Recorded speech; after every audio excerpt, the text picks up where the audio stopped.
You're listening to Seattle Real Estate Podcast. So last spring, when the coronavirus hit, economy was going crazy. It was just doing its thing. A little roadblock, global pandemic, businesses shut down. CDC said, don't move the homeless. Let the homeless encampments do their thing. We started defunding the police. We had these riots that happened all the time. Police resources went to covering the riots. Violent crime has increased. And now we're in a position where we're reopening. A lot of big cities are reopening. And that means workers going back to the downtown core areas. And yet it's not going all that well. It's like, we don't really want to go back there. We don't really feel it's all that safe. It's not looking good. You got homeless encampments just up and down streets. And city leaders and business leaders are like, it's going to be a tough sell. We're going to have to do something. So here's what the city of Seattle is doing. They're spending a bunch of money and they're doing some efforts. Mayor Durkan and downtown leaders announced new efforts to bring workers, small businesses, and visitors back downtown. That's what they're going to do. This is the beginning of that. All right, we got 70% of our population vaccinated, but doesn't really have much to do with vaccinations when those protesters came through and bashed out windows all along, some pretty major streets in our downtown cores. And we just kind of let it happen. They're just peacefully protesting with a hammer and glass. And these small businesses just got rocked and a ton of them left. Even big businesses have left. Like, that's not safe. We read about that in Portland as well. But we've got this situation where all of, downtown is where it's at for most cities. Downtown. It's where all the big buildings are. It's all the major labor markets are. It's where people are working. So we're on that. Okay, we need to wrap this up, clean her up. Let's get a move on. That's what we're talking about today. And this is happening all over the U.S. right now. City leaders trying to figure out, okay, we kind of made a mess of downtown. Now we got to clean it up. How do we do that? What approach do we take? Whew, what a headache. That's what we're talking about today here on the Seattle Real Estate Podcast. If you're new, my name is Sean Reynolds. I own a couple of real estate companies. Then I read the news, hopefully news that you want to hear. So let's do this. This is actually from Mayor Durkan's office. This is a press release. Using Seattle Rescue Plan investments, City of Seattle to invest more than $9 million in downtown recovery projects. $9 million that probably could have been spent along the way, keeping the city a little cleaner than it has been.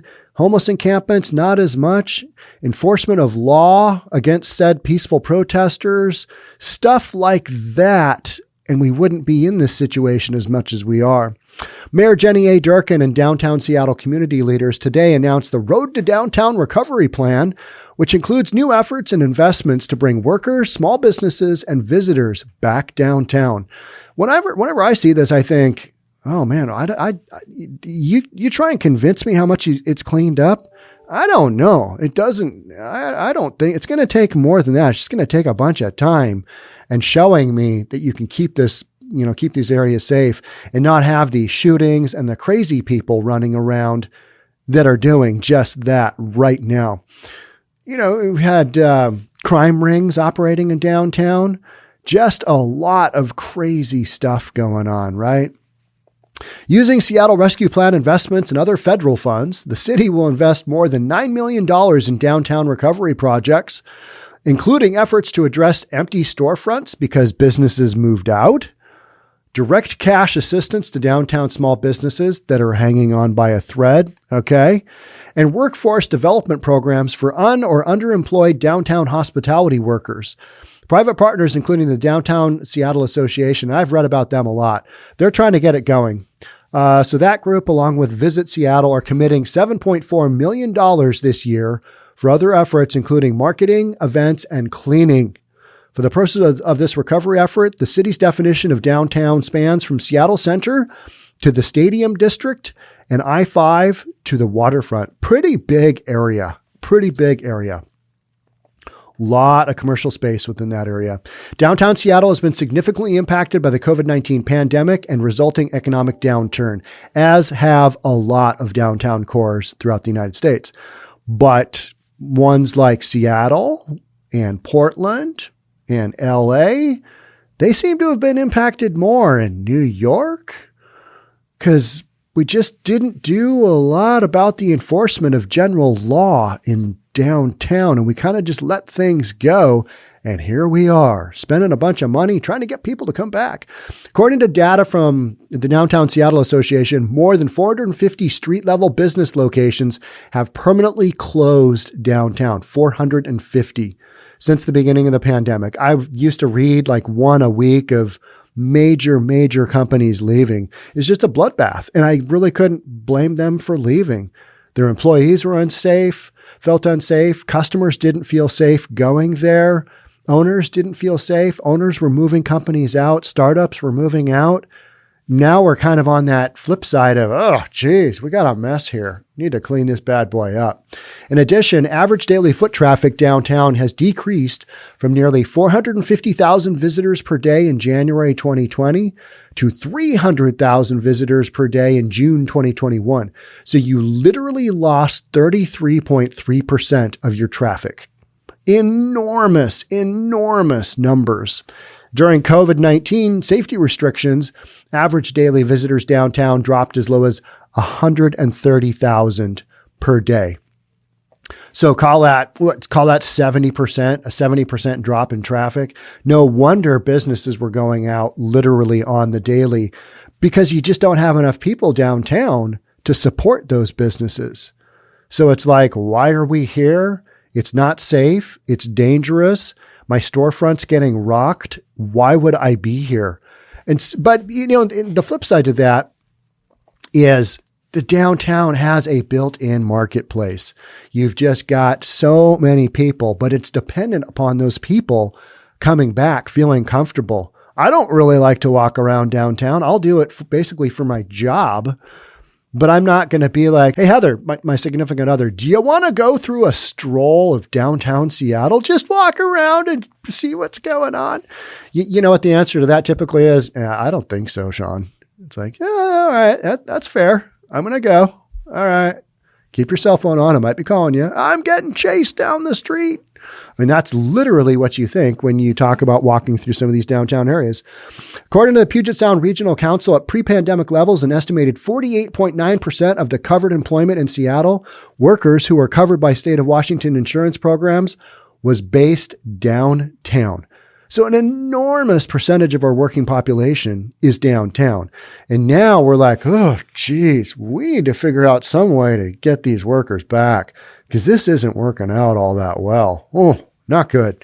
To boost reopening and long-term recovery, Mayor Durkan and the city of Seattle invested resources in vaccination efforts to make Seattle one of the safest cities in the country to visit. When said small businesses are having their storefronts bashed out by peaceful protesters, do you think they thought, well, if only we had a 70% vaccination rate, this would be better? Probably not, right? Probably not. So make it one of the safest cities in the country to visit, live, or work as we emerge from the significant impacts of the pandemic.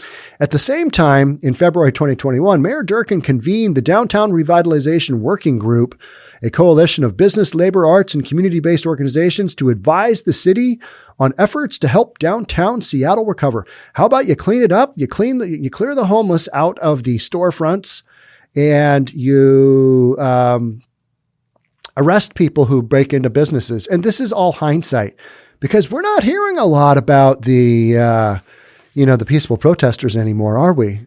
That hasn't really even been a storyline, has it? All of a sudden, it's gotten pretty quiet. Things are quiet. Maybe we arrested a couple here or there. They're in jail. They're being put away. Don't hear much about that, do we? No. We realized that, this isn't good for our communities. This isn't good for our businesses. This isn't good for tourism. Not a good look. Let's try and keep that on the down low that happened. And we'll try and reimagine and, redirect another strategy here. Guys, what are we going to do? Well, let's spend some money and we'll figure it out on the fly. That is literally what we're doing. After meeting bi-weekly since February, the city and the DRWG have established 4 central strategies to bring workers, small businesses, and visitors back downtown, with key actions beginning in June and July. All right, here are the key actions. Increase events and programming. All right. Okay. I'm down with that. Reopen small businesses and cultural organizations. All right. Okay. So these are like blindingly obvious solutions. How about have businesses generate more income? Solid. That's a plan. Because then if they make more money, they're going to stay and not leave. And how about we make downtown safer? Support a summer and fall return for workers who are currently remote by focusing on return to transit, addressing homelessness, and advancing public safety. There's the one that I'm excited about. All right, you guys can come back. Trust us. Trust us. You can come back to downtown. We've got the buses going. You can feel safe there. Buses are okay. We've swept out all the homelessness. All right. And we promise they won't come back soon-ish. And we're going to promise to advance public safety. It's like, all right, yeah, I hear you saying that, but I've been told it's safe already. I mean, people have already said, it's pretty safe. It's not that bad. Okay. Do you want to be that guinea pig? Yeah, I'm going to go back to downtown. So for a lot of people, I think they're in their head. They're just like, yeah, I might work remotely for a while because just getting into downtown is a hassle. And then if I got to get past, homeless people that are crazy that could take me out, I'd rather not have that happen. I mean, look at the park next to downtown, the courthouse. They're literally trying to get it condemned. Things have gotten so out of hand. And so we've got a big PR effort here that is strictly, downtown is not safe, which we've been talking about for over a year. Downtown isn't safe, and that's why all the businesses are leaving. And now we're identifying it going, we got to do something. We have to do something beyond rethinking and reimagining. We have to increase the graffiti and trash cleanup and beautification efforts. All right, I'm all for it. Let's do it, guys. It's go time. It's a go time. Seattle was the first city in the country to feel the effects of COVID-19. And at the time, we had no national leadership or playbook to combat this virus and keep our community safe. That's not exactly true. And a lot of the stuff that happened during the coronavirus, it didn't really have to do with COVID. It had to do with leadership and how said strategies to handle COVID were handled. And we basically just let Seattle become a free-for-all in the downtown. Seattle has the lowest COVID-19 cases, yada, yada. We got to vaccinate 70% of its eligible residents. Our success, yada, yada. Our downtown small businesses, cultural institutions, and workers need our support. They can't fully reopen or recover without us. And a lot of them will not open because political leadership did not support them throughout the crisis. That's just kind of how this went. If you're able, take transit or bike downtown to enjoy our beautiful Seattle summers on the waterfront. Get dinner at the downtown restaurant, explore Pioneer Square's art galleries if you don't get stabbed, or visit our winning Mariners or our first place Sounders. Okay, I hear you there. Mariners are awesome. So are the Sounders. I love a good Sounders game. And I walk around these areas. It doesn't really bother me. Is my safety in jeopardy? Probably, but I'm willing to do it. And for a big crowd, yeah, there's safety in numbers, right? When I was walking around downtown Seattle, there weren't any people except for the bad guys and me. That's how it felt. I know it's not right. But the numbers are so down that if you're walking around, you're like, God, this is a ghost town. So we're trying to get from ghost town to kind of reopened. Downtown is Seattle's economic engine and heartbeat, and it's up to us to help it come back better than ever for all those who live, work, and visit. All right. Selling a condo in downtown right now is still pretty tricky because people don't really want to live there. We know that firsthand. Now, it's more so like I've said, probably a million times, well, probably, I don't know, 30 times, 20 times, 30 times, that the real issue is with the studio and one bedrooms because they're just small and people have it in their head. Man, if I have to go through another lockdown, I'm not doing that in a small enclosed space. So studios and one bedrooms are very difficult to sell on top of all this other stuff we're talking about, right? So as our region transitions from response to recovery, we're focused on bringing jobs back and breaking down barriers so our community is stronger and more inclusive than before.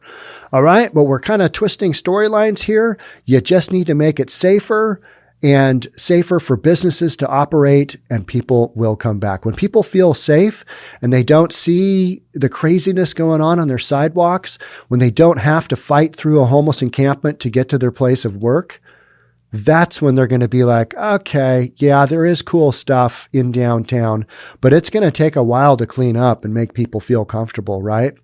Our Metro crews are out pressure washing and removing litter, weeds, and graffiti along key rider corridors in Seattle, which serve people throughout the county.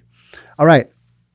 So they're doing all this special stuff because they basically abandoned it during the coronavirus. It was abandoned, literally like abandoned. Ghost town. It wasn't that bad, but the numbers, when you lose 67% of your foot traffic, that's pretty quiet. That's not even Sunday during the summer quiet. That's just like, ooh, where did all the people go? As a longtime advocate for arts, music, and culture, I am thrilled to be able to invest $34.4 million in the coming months to help the creative economy recover. This will help us restore and revive the entire region. In my opinion, we didn't need to be closed down to the extent that we were, but we did. We kind of operated on that basis. And then we had all these other crazy factors going on. The peaceful protesters with their violent nightly riots for a while there. That didn't help. New businesses coming in. Yeah, there's been some, and there will be more, because downtown is always a viable area to run a business just based on foot traffic alone. Downtown Portland, different drill. The protests there in certain areas were far greater than Seattle, and that's just going to take more time to clean up and get squared away. In addition to ensure a safe, welcoming experience for downtown workers, visitors, and residents, the Metropolitan Improvement District, which is managed by Downtown Seattle Association, is investing $3.2 million in additional equipment, cleaning, events, and activations, including live music and other amenities. Come on down to a concert, have a beer, have a glass of wine, have a cocktail. We hope you're able to negotiate the sidewalks because it's still a little tricky. I mean, that is literally what their PR should be at this point in time. But that's not how PR works, because nobody would come if I was brutally honest about said PR in downtown, right? The pandemic's economic impact in downtown Seattle was immediate, cut across sectors, and so many of our small businesses and institutions have suffered. This series of actions is critical to getting downtown back on its feet, said John Scholes, and he's the president of Downtown Seattle Association. We're taking action together to reopen downtown and welcome everyone back. It's going to take a while. Seattle Kraken and Climate Pledge Arena at our core believe we live and operate in the best city in the world. Well, yeah, that's had some issues and it's got some leadership issues, and we're heading in some directions of we're changing up the wording of how we describe our single family zoning determination instead of kind of looking at violent crime rising, which is happening in a lot of cities across the United States. But we're focusing on some stuff that to me is kind of like, yeah, if you would have focused on this stuff while it was happening and addressed it then, it wouldn't be nearly as bad as it is now. But here we are, right? Trying to move forward. This October, we look forward to celebrating the return of live events with thousands of our guests and fans all experiencing the incredible new developments at Seattle Center, our brand new arena and puck drop for the Seattle's newest franchise, the Kraken, the Seattle Kraken. All right, it's our new hockey team. So that will be cool. Will this happen quickly?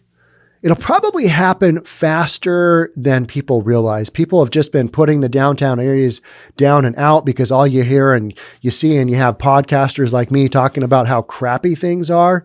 These things tend to turn back around pretty quick. We're having an amazing summer run of weather here, and we're not even into July. We've had a full summer's worth of weather already in Seattle, and we haven't even hit July. Global warming? I don't know. Is that, I mean, really? But I've lived here almost my entire life, and I haven't seen weather like this before. It was 100 and a billion yesterday in Seattle. That's a technical scientific term. 100 and a billion.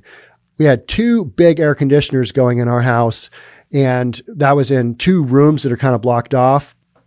The rest of the house was roughly 94. And then by about 10 o'clock last night, it was 95, and then it dropped a degree. And then sometime when we were asleep, it got even cooler than that.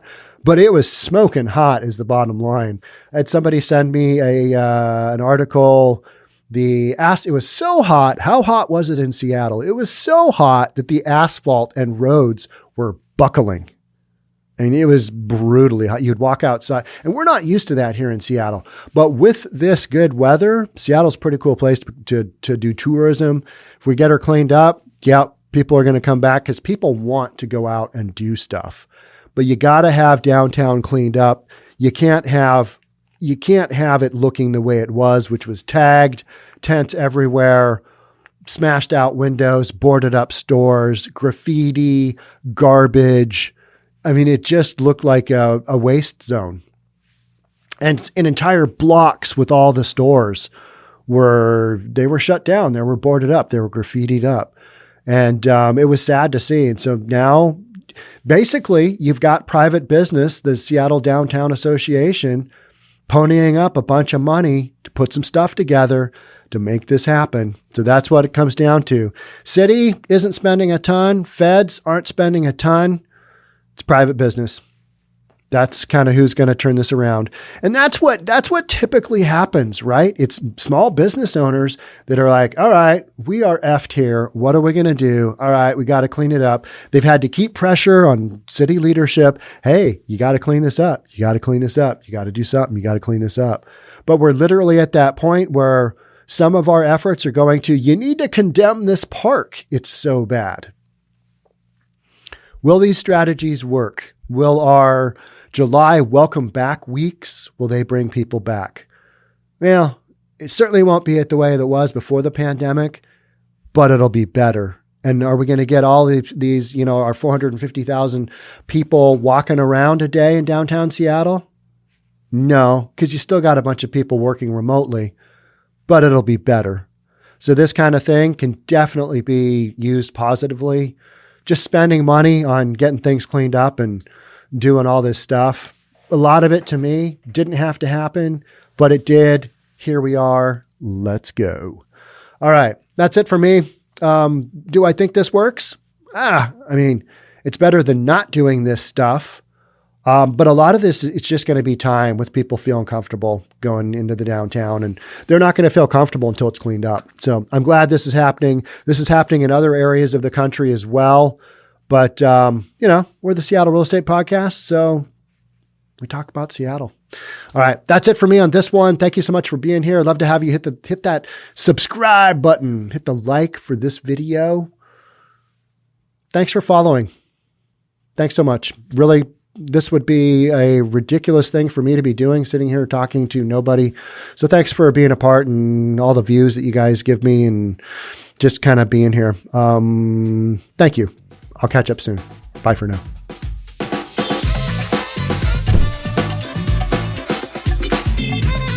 Don't forget to subscribe to our channel and hit the notification bell so you'll know when our next video is out.